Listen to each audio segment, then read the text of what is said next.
Hello, good morning all. Welcome back to my channel, Sija's Economic Classes. ഇന്ന് ഞാൻ നിങ്ങൾ discuss ചെയ്യാൻ പോകുന്നത് ദ ലോ ഓഫ് വേരിയബിൾ പ്രൊപ്പോർഷനെ കുറിച്ചിട്ടാണ്. The law of variable proportion അറിയുന്ന മറ്റ് പേരുകള് the short run production function, the laws of returns and returns to a factor.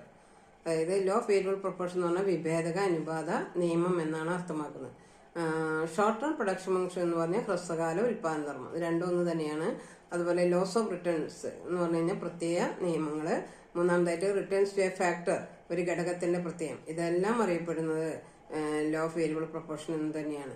അപ്പൊ നമ്മൾ മുമ്പ് പ്രൊഡക്ഷൻ ഫംഗ്ഷൻ എന്താന്ന് പഠിച്ചപ്പോൾ അതിനെ പ്രൊഡക്ഷൻ ഫംഗ്ഷനെ രണ്ടായിട്ട് ഡിവൈഡ് ചെയ്യുന്നതായിട്ട് നമ്മൾ പറഞ്ഞു അല്ലെ.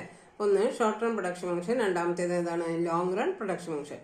ഈ ഷോർട്ട് റൺ പ്രൊഡക്ഷൻ ഫംഗ്ഷനിലെ നമുക്ക് പല പേരുകളിൽ അറിയപ്പെടുന്നതാണ്. ഒന്ന് ലോ ഓഫ് വേരിയബിൾ പ്രൊപ്പോർഷൻ, അതായത് വിഭേദക അനുപാത നിയമം എന്ന് പറയുന്നു. ഈ പ്രൊഡക്ഷൻ ഫംഗ്ഷന്, അതായത് ഷോർട്ട് റൺ പ്രൊഡക്ഷൻ ഫംഗ്ഷൻ അല്ലെങ്കിൽ ലോ ഓഫ് വേരിയബിൾ പ്രൊപ്പോർഷന് 3 കൺസെപ്റ്റുകളാണുള്ളത്. അതിന് T P, A P, M P എന്നിങ്ങനെ 3ആയിട്ട് നമുക്ക് ഡിവൈഡ് ചെയ്യാം. അപ്പോൾ അതിൽ ടി പി എന്ന് പറഞ്ഞാലും ടി പി പി എന്ന് പറഞ്ഞാലും ഒന്ന് തന്നെയാണ്. ടി പി എന്ന് പറഞ്ഞാൽ total product, T P P എന്ന് പറഞ്ഞാൽ ടോട്ടൽ ഫിസിക്കൽ പ്രോഡക്റ്റ്, അതായത് മൊത്തം ഭൗതിക ഉൽപ്പന്നം. ടോട്ടൽ പ്രോഡക്റ്റ് ആണെങ്കിൽ മൊത്തം ഉൽപ്പന്നം അല്ലെങ്കിൽ മൊത്തം ഭൗതിക ഉൽപ്പന്നം, രണ്ടും ഒന്ന് തന്നെയാണ്. എ പി എന്ന് പറഞ്ഞാൽ എന്താണ്?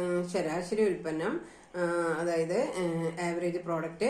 അതിനെ നമുക്ക് എ പി പി എന്ന് വിളിക്കാം, ആവറേജ് ഫിസിക്കൽ പ്രോഡക്റ്റ്. ശരാശരി എന്താണ്? ശരാശരി ഭൗതിക ഉൽപ്പന്നം എന്നാണ് അർത്ഥമാക്കുന്നത്. എം പി എന്ന് പറയുന്നത് എന്താണ്? Margin product. M P P എന്ന് പറഞ്ഞാൽ മാർജിൻ ഫിസിക്കൽ പ്രോഡക്റ്റ്, അതായത് സീമാന്ത ഉൽപ്പന്നം, സീമാന്ത ഭൗതിക ഉൽപ്പന്നം എന്നിങ്ങനെ നമുക്കതിനെ ഒന്നുകൂടി വിശദമായിട്ട് പറയാം. ഇനി നമ്മൾ അടുത്തായിട്ട് പറയാൻ പോകുന്നത് ഇതിന് ടി പിക്കും എ പിക്കും എം പിക്കും ലോ ഓഫ് വേരിയബിൾ പ്രൊപ്പോർഷനിൽ ഒരു 3 സ്റ്റേജസ് നമുക്ക് കാണാനായിട്ട് സാധിക്കും. ആ സ്റ്റേജസ് എന്താണെന്ന് നോക്കാം.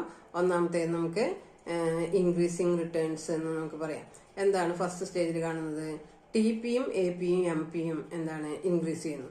അതിൽ ടി പി മാത്രം ഇൻക്രീസിങ് റേറ്റിലാണ് ഇൻക്രീസ് ചെയ്യുന്നത്. അതായത് ടി പി വർദ്ധിക്കുന്നു, എ പി വർദ്ധിക്കുന്നു, എം പി വർദ്ധിക്കുന്നു. ടി പി വർദ്ധിക്കുന്നത് വർദ്ധമാനമായ തോതിലാണ്. ഇനി സെക്കൻഡ് സ്റ്റേജില് നമ്മൾ കാണുന്നത് എന്താണ്? T P continues to increase but diminishing rate, അതായത് ഒരു എന്താ പറയാ, ഡിമിനിഷിംഗ് എന്ന് പറഞ്ഞു കഴിഞ്ഞാൽ കുറഞ്ഞുകൊണ്ടിരിക്കുന്ന, അതായത് വർദ്ധിക്കുന്നുണ്ട് എന്നാലും കുറഞ്ഞ നിരക്കിലാണ് വർദ്ധിക്കുന്നത് ടി പി. അതേസമയം എ പി എം പിയും എന്താണ്? ഡിമിനിഷ് ചെയ്യുന്നു. സെക്കൻഡ് സ്റ്റേജിന്റെ അവസാനത്തില് എന്താ, അതായത് സെക്കൻഡ് സ്റ്റേജിൽ നമുക്ക് കാണാനായിട്ട് സാധിക്കുന്നത് T P increasing but A P and M P diminishing, T P increasing at increasing rate, A P എന്താണ്? ഡിമിനിഷ് ചെയ്യുന്നു. അതുപോലെ എം പി വിൽ ബി 0. അപ്പോൾ ടി പി ഏറ്റവും ഇൻക്രീസ് ചെയ്ത ഘട്ടത്തില് എം പിക്ക് എന്താണ്? 0യിൽ എത്തി നിൽക്കുന്നതായിട്ടാണ് കാണാൻ സാധിക്കുന്നത്. അതേസമയം എ പി എന്താണ്? ഡിമിനിഷ് ചെയ്യുന്നതായിട്ട് കാണുന്നു. ഇനി എന്താ തേർഡ് സ്റ്റേജ് നമുക്ക് കാണാൻ സാധിക്കുന്നത് എന്താണ്? ടി പി ഡിമിനിഷ് ചെയ്യാനായിട്ട് തുടങ്ങുന്നു, എ പി എന്താണ്? ഡിമിനിഷ് ചെയ്യുന്നു, M P will be negative, M P എന്താണ്? നെഗറ്റീവ് ആകുന്നു.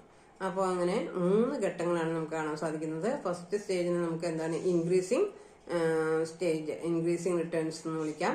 സെക്കൻഡ് സ്റ്റേജിനെ നമുക്ക് ഡിമിനിഷിംഗ് റിട്ടേൺസ് എന്ന് വിളിക്കാം. തേർഡ് സ്റ്റേജിനെ നമുക്ക് നെഗറ്റീവ് റിട്ടേൺസ് എന്ന് വിളിക്കാം. അപ്പോൾ നമുക്കിതിൽ ഡയഗ്രാം വരുന്നുണ്ട്. ടി പി ഇൻക്രീസ് ചെയ്യുന്നതും എ പി എന്താണ് ഫസ്റ്റ് സ്റ്റേജിൽ ഇൻക്രീസ് ചെയ്യുന്നതും എം പി ഇൻക്രീസ് ചെയ്യുന്നതും കാണിക്കുന്നു. സെക്കൻഡ് സ്റ്റേജിൽ ടി പി എന്താണ്? കുറഞ്ഞ നിരക്കിൽ വർദ്ധിക്കുന്ന സമയത്ത് എ പി കുറയുന്നതും എം പി എന്താണ്? വേഗത്തിൽ കുറയുന്നതും കാണിക്കുന്നു. അതുപോലെ തന്നെ ടി പി ഡിമിനിഷ് ചെയ്യാൻ തുടങ്ങുമ്പോൾ എ പി എം പിയും എന്താണ്? ഡിമിനിഷ് ചെയ്യുന്നു. അതേസമയം എം പി എന്താണ്? നെഗറ്റീവായിട്ട് വരികയും ചെയ്യും. ഇതാണ് ലോ ഓഫ് വേരിയബിൾ പ്രൊപ്പോർഷനിൽ നമുക്ക് ടേബിളിലും ഡയഗ്രത്തിലും വരുന്ന മാറ്റങ്ങൾ. മനസ്സിലായെന്ന് കരുതുന്നു. സബ്സ്ക്രൈബ് ചെയ്യുക, ഷെയർ ചെയ്യുക, കമന്റ് ചെയ്യുക.